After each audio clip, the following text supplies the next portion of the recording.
Praise the Lord. Thank you father, thank you Jesus, hallelujah. धन्यवाद प्रभू येशू. तुला मी धन्यवाद करतो, तुझे मी आभार मानतो. आजचा बहुमूल्य दिवस, आजचा हा सुंदर दिवस, आजचा हा पवित्र दिवस प्रभू येशू तुम्ही मला दिला आहे. तुझ्या वचनाचं चिंतन, मनन, अध्ययन करण्यासाठी, तुझं पवित्र वचन, तुझे पवित्र शुभवर्तमान आणि तुझ्या नावाची सुवार्ता गाजवण्याचं हे अद्भुत सुवर्ण संधी, हे अलौकिक पवित्र संधी, बहुमूल्य संधी तुम्ही मला दिली आहे प्रभू येशू. मी तुझे आभार मानतो, तुला मी धन्यवादित करतो प्रभू येशू. सगळं का तुझ्या योजनेनुसार, तुझ्या इच्छेनुसार हो प्रभू येशू. जशी तुझी इच्छा आहे तसं तुझ्या इच्छेनुसार तुझा आध्यात्मिकतेचा, आत्मिकतेचा मार्ग तू आम्हाला प्रदान कर, आम्हाला प्रस्थापित कर. मला दाखव प्रभू येशू, तुझा बहुमूल्य अद्भुत मार्ग काय आहे. हे प्रभू येशू, तुझ्याकडे मी प्रार्थना करतो प्रभू येशू, की तुझ्याद्वारे सगळ्या मानवजातीचा उद्धार व्हावा, तुझ्याद्वारे सगळ्या मानवजातीचं तारण व्हावं. जी आत्मिक जबाबदारी प्रभू येशू तुम्ही आम्हा सगळ्या विश्वासू लोकांना दिलेली प्रभू येशू, ती आत्मिक जबाबदारी तुझ्या इच्छेनुसार पार पाडावी म्हणून तू आम्हाला सहाय्य कर, मदत कर प्रभू येशू. हे प्रभू येशू, जे वचन, जे पवित्र शास्त्र बायबलची माहिती मी ह्या भावा बहिणींना मी देणार आहे प्रभू येशू, तू मला सहाय्य कर प्रभू येशू. जर मला काही समजलं नसेल, जर माझ्या मुखातून जर चुकीचा शब्द निघाला असेल, मी तुझ्याकडे क्षमा मागतो प्रभू येशू. कारण की तुझं वचन सांगतं प्रभू येशू की तुझ्या भयामध्ये असणाऱ्या लोकांचा तू क्षमाशील परमपिता परमेश्वर प्रभू येशू. तुझा पवित्र आत्मा प्रभू येशू माझ्या अंतःकरणामध्ये, माझ्या हृदयामध्ये आणि आम्हा सगळ्यांमध्ये कार्य करू. तुझा पवित्र आत्मा सगळ्या मानवजातीला आत्मिक मार्गदर्शन तुझ्या इच्छेनुसार करो प्रभू येशू. हीच मी प्रार्थना तुझ्याकडे करतो. आमेन. आज या दिवशी, या समयी मी प्रभू येशू ख्रिस्ताच्या नावाने तुम्हा सगळ्यांना अभिनंदन करतो, तुमच्या सगळ्यांचे मी स्वागत करतो. तर आज आपण इथं बघणार आहोत पवित्र शास्त्र बायबलची प्रस्तावना. कारण की कालच्या व्हिडिओ क्लिपमध्ये मी पवित्र शास्त्र बायबलची जी प्रस्तावना दिलेली होती ती जरा थोडक्यात दिली होती. तर आपल्याला ह्याच्याबद्दल अधिक जाणून घ्यायचं आहे, अधिक आपल्याला याच्याबद्दल माहिती आपल्याला आत्मसात करायची. पवित्र वचन आपल्याला काय करायचं, त्याचं मनन करायचं आहे. आणि पवित्र शास्त्र बायबलमध्ये किती होते अध्याय, पवित्र पुस्तकं किती होते त्याच्यामध्ये, क्षमा मागतो, पवित्र शास्त्र बायबलमध्ये एकूण 66 प्रकारचे पवित्र पुस्तक आहे.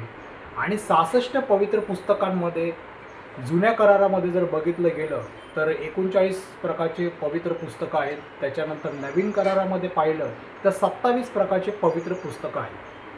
तर आज या दिवशी, या समयी फक्त जुना करार, ज्याला इंग्रजीमध्ये ओल्ड टेस्टामेंट म्हणतात, तर जुन्या कराराचे कोणते पवित्र पुस्तकं आहेत ते आपण जाणून घेणार आहोत. जर व्हिडिओ क्लिप थोडंसं जास्त पण होऊ शकते, पण मी लवकरात लवकर मी याला पूर्ण करण्याचा प्रयत्न करेन. तर आपल्याला इथं लक्ष केंद्रित करायचं की ह्याच्यामध्ये पुस्तकं 39 आहे जुन्या करारामध्ये. तर कोणते कोणते आहेत ते आपल्याला बघायचं आहे. तर हे माझ्या हातामध्ये पवित्र शास्त्र बायबल आहे. तर ह्याच्यामध्ये जे पुस्तकं जे आहे 39 हे मी तुम्हाला वाचून दाखवणार आहे आणि त्याच्याबद्दल मी तुम्हाला काही माहिती थोडक्यामध्ये देणार आहे. तर आपण इथं पाहत आहोत जुना करार. तर जुन्या करारातील पुस्तके, तर जुन्या करारातलं पहिलं पुस्तक आहे उत्पत्ती. हे पवित्र शास्त्र बायबलचं पहिलं पुस्तक आहे उत्पत्ती. या उत्पत्तीमध्ये आकाश, जगाची आणि या पृथ्वीची सर्व काही निर्मिती, मनुष्य जातीची निर्मिती आणि मनुष्य जातीचं जे काय वंशावळ झालं होतं, जी त्याची वंशावळी होती, त्या वंशावळीबद्दल ह्याच्यामध्ये नमूद केलेलं आहे. सैतानाच्या बद्दल पण ह्याच्यामध्ये नमूद केलेलं आहे की सैतान कशा पद्धतीने मानवजातीला प्रलोभित करतो, मानवजातीला मोहामध्ये टाकतो. तर ह्या गोष्टीचे पण जर बघितलं गेलं, ह्या गोष्टीची पण माहिती ह्याच्यामध्ये आपल्याला मिळेल. तर दुसरं पुस्तक आहे निर्गमन. निर्गमनमध्ये सगळं काय परमेश्वरचं नियमशास्त्र, परमेश्वरची व्यवस्था यहुदी लोकांचा इतिहास, तर आपल्याला ह्या निर्गमनमध्ये भेटणार की मोशा नावाचा एक संदेष्टा होता.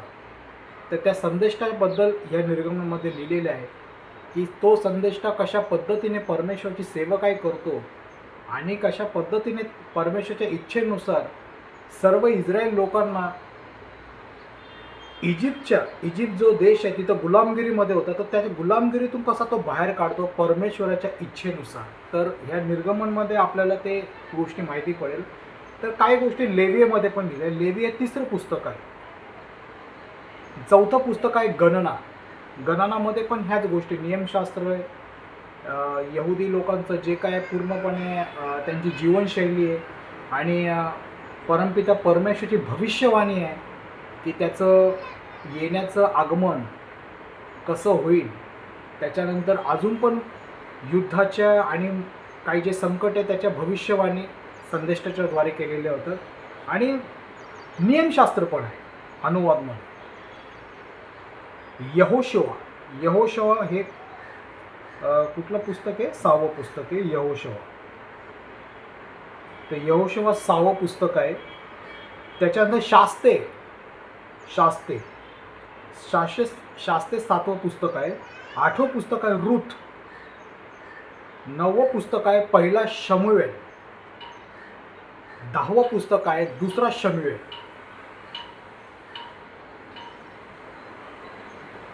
11वं पुस्तक आहे पहिला राजे. 12वं पुस्तक आहे दुसरा राजे. 13वं पुस्तक आहे पहिला इतिहास. म्हणजे परमेश्वराचा इतिहास त्यांनी सांगितला आहे, राजांचा, पूर्ण राष्ट्रांचा, नगरांचा. म्हणजे जेवढं मला माहिती आहे तेवढ्या गोष्टी मी तुम्हाला सांगू इच्छित आहे. त्याच्यानंतर दुसरा इतिहास.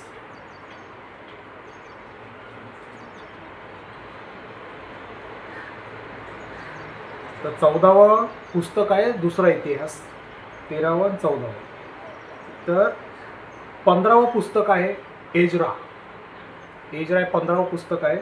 16वं पुस्तक आहे नेहेम्या एक 16वं पुस्तक आहे. 17वं पुस्तक आहे एस्तर. 18वं पुस्तक आहे इयोब हे असा एक व्यक्ती होता, खूप श्रीमंत व्यक्ती होता आणि परमेश्वराची आज्ञा मानणारा तो एक विश्वासू व्यक्ती होता. तो परमेश्वराचा प्रेषित होता. तो एक परमेश्वराचा एक खास दास होता, एक शिष्य होता. आणि त्याच्या जीवनामध्ये किती अडीअडचणी, किती अरिष्ट, किती संकटे आले होते. आणि त्याच्या जीवनामध्ये आर्थिक हानी झाली, शारीरिक हानी झाली, खूप त्रास त्यांनी सहन केला. आणि एवढ्या त्रासामध्ये पण त्यांनी काय केलं? परमेश्वराला धन्यवाद केला, परमेश्वराची उपकारस्तुती त्यांनी केली. तर एकूण याच्यामध्ये 42 अध्याय आहे. आणि ह्याच्यामध्ये आपल्याला इयोबाची स्टोरी, इयोबाची सगळ्या काय गोष्टी आपल्याला ह्याच्यामध्ये पाहायला मिळते. कारण की हे मी पूर्ण वाचलेलं होतं म्हणून मी तुम्हाला ह्या गोष्टी सांगितल्या. तर त्याच्यानंतर स्तोत्रसंहिता हा पवित्र शास्त्र बायबलमधलं सगळ्यात मोठं पुस्तक आहे. सगळ्यात मोठं. जुन्या करारामध्ये आणि नवीन करारामध्ये जर बघितलं गेलं 66 पुस्तकांपैकी सगळ्यात मोठं पुस्तक आहे स्तोत्रसंहिता. ह्याच्यामध्ये एकूण 150 अध्याय आहेत. तर 150 अध्याय ह्याच्यामध्ये आपण आहे. आणि हे जे स्तोत्रसंहिता आहे राजा दाविदाच्या द्वारे लिहिलं गेलेलं आहे. अहोरणचं पण स्तोत्र आहे. त्याच्यानंतर मोशाचं पण स्तोत्र आहे, जो संदेष्टा आहे मोशा नावाचा. 150 अध्याय. हे 150 अध्याय पण मी वाचलेले आहेत. तर याचं मला माहिती आहे या गोष्टींची. त्याच्यानंतर नीतिसूत्रे हे शल्मोनाने लिहिलेले होते. तर शल्मोनाचे हे नीतिसूत्रे आहे. ज्ञान साधना, अभ्यास, शिक्षण, परमेश्वराचं आत्मिक शिक्षा, परमेश्वराचं आत्मिक मार्गदर्शन, परमेश्वराच्या ज्ञानाची थोरवी या नीतिसूत्रांमध्ये आपल्याला बघायला भेटेल. कारण की हे पण मी वाचलेलं आहे. तर नीतिसूत्रामध्ये एकूण 31 प्रकारचे अध्याय आहेत. आणि नीतिसूत्रामध्ये पूर्ण परमेश्वराच्या ज्ञानाचं मार्गदर्शन, ज्ञानाच्या सगळ्या काय गोष्टी परमेश्वरांनी शलमोनाच्या द्वारे सांगितलेल्या आहेत. तर त्याच्यानंतर आपण बघत आहोत उपदेशक. उपदेशक हे परमेश्वराच्या गोष्टीबद्दलच लिहिलेले आहे. त्याच्यामध्ये पण एकूण 12 अध्याय आहेत. कारण की 39 पुस्तकांपैकी काही पुस्तकं मी वाचलेली आहेत. उपदेशक आहे. तर हा कितवा नंबर आहे? मी थोडं 2 मिनटं मी आपले घेईल. मी 2 मिनटं. 1 2 3 4 5 6 7 8 9 10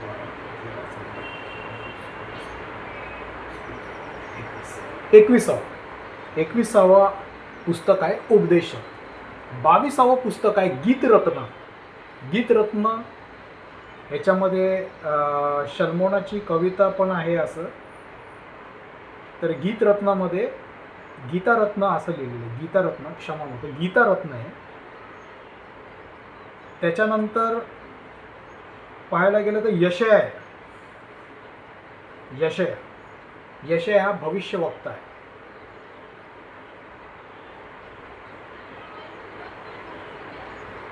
या भविष्यवक्ताबद्दल ह्या गोष्टी इथं सांगितल्या गेलेल्या आहेत. त्याच्यानंतर यिर्मिया, यशयानंतर यिर्मिया हा पण एक भविष्यवक्ता संदेष्टा आहे. परमेश्वराची भविष्यवाणी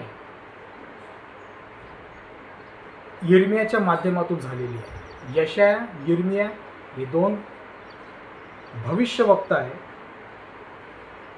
विलापगीत, यिर्मियाचं विलापगीत, जेव्हा यिर्मियाला आणि सगळ्या इस्रायलच्या लोकांना बंदिवादामध्ये ठेवलेलं होतं, तर यिर्मियाच्या द्वारे झालेलं विलापगीत, जो परमेश्वराला विलापगीतच्या द्वारे तो सांगतोय की आम्ही किती पीडामध्ये, आम्ही किती संकटामध्ये अडकलेलो आहे.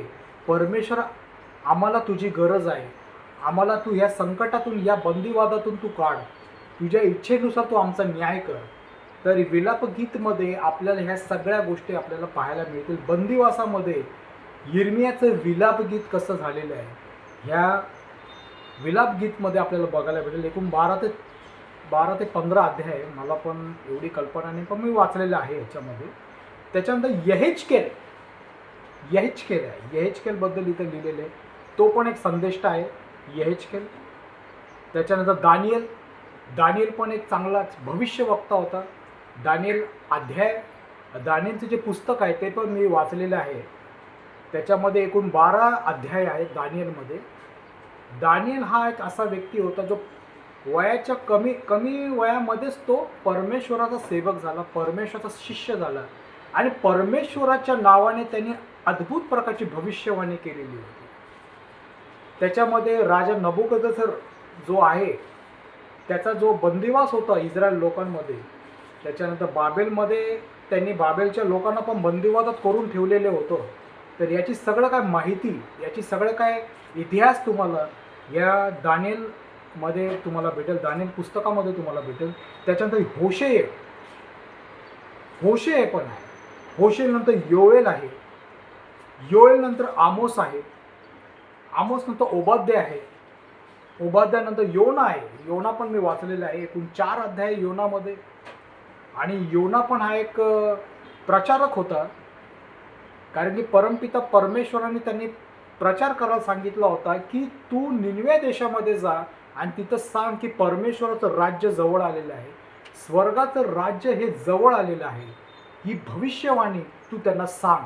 कारण की जर त्याच्या आज्ञेवरती जर मानले नाही, त्याची आज्ञा मानली नाही, त्याचे वचन पाळले नाही, तर त्यांच्यावरती खूप मोठी विपत्ती, खूप मोठं संकट येऊ शकतं. तर ही जी भविष्यवाणी, हे जे परमेश्वराचे शुभवर्तमान हे सांगण्यासाठी योना भविष्यवक्त्याला, क्षमा मागतो, योना संदेष्टाला परमेश्वराने त्याच्या इच्छेनुसार सांगितलं होतं. तर याच्यामध्ये योनाचं जर गोष्ट जर बघितली, योनाचे जर काही जर त्याचे जीवनाची जर जीवनशैली जर पाहिली, तर निनवेच्या जागी तो तार्शिकमध्ये जातो सांगायला, ती परमेश्वराच्या इच्छेच्या विरुद्ध होतं. तर मग कसं परमेश्वराने त्याला त्याच्यामध्ये त्याच्या इच्छेनुसार त्याला निनवेमध्ये पाठवलेलं आहे, तर ह्याच्यामध्ये आपल्याला पाहायला भेटेल. याच्याबद्दल भरपूर सगळं काय लिहिलेलं आहे. पण आपल्याकडे वेळ एवढा जास्त नाही की सगळ्या गोष्टी सांगण्यासाठी. तर योनानंतर आहे मिखा. मिखा पण एक संदेष्ट आहे. त्याच्यामध्ये पण त्याच्याबद्दल पण लिहिलेलं आहे. मिखाच्या द्वारे पण परमेश्वरची भविष्यवाणी, येशू ख्रिस्ताची भविष्यवाणी, येशू ख्रिस्ताचं आगमन, तर त्याच्यात पुन्हा पुनरागमन होण्याची 300 प्रकारची भविष्यवाणी या जुन्या करारामध्ये आपल्याला दिसून येईल. 300 प्रकारच्या अधिक भविष्यवाणी येशू ख्रिस्ताची केलेली आहे. तर मिखा हे एक पुस्तक आहे.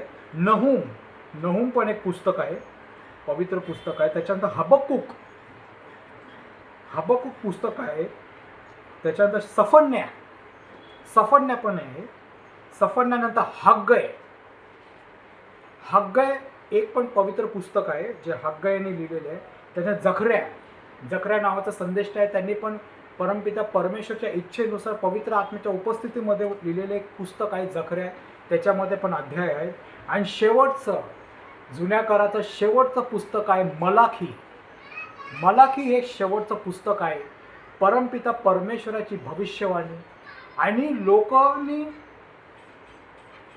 नियमशास्त्र परमेश्वराचं कशा पद्धतीने तोडलं, नियमशास्त्राचं उल्लंघन कसं काय केलं, हे सगळ्या काय गोष्टी मलाखीमध्ये आपल्याला माहिती भेटेल. याची सगळी काय आत्मिक माहिती ह्या पवित्र पुस्तकातून आपल्याला भेटेल.